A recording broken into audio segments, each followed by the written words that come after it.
There has been NEFT and RTGS, which has also been allowed. Cash withdrawals have also been allowed. Earlier, cash withdrawals were not allowed for non-bank PPIs. When I say non-bank PPIs, these are the likes of Freecharge and Oxygen and Ola Money, which are not banks. These are just purely prepaid instrument providers.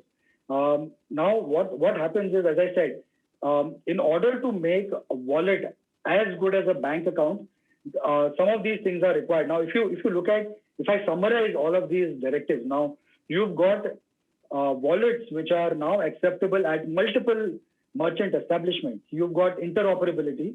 You've got wallets which will then enable you to roll out cards. So you can have cards which can be issued to you, which will be connected to one of the card networks like Visa, Mastercard, RuPay.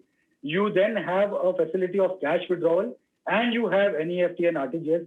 So, for example, I would want to pay my college fees, and I would need an NEFT and RTGS for that. I would be able to do that with my wallet account now. So, net, all that put together, wallet becomes equal to a bank account. If you look at the RBI directives or the RBI master directives that have been issued, there is a very detailed framework there are very detailed, elaborate guidelines for risk monitoring and for fraud prevention. And these includes the things like velocity checks. These includes things like two-factor authentication, where you will be able to use OTPs or grids like you use with bank accounts. You'll be able to have cap on transactions that you can do in a day or in a month, or the value of transactions that you can do in a day or in a month.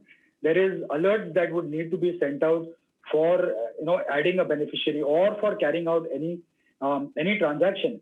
There is also a very elaborate mention of transaction monitoring and fraud prevention frameworks that these prepaid providers would have to put in place.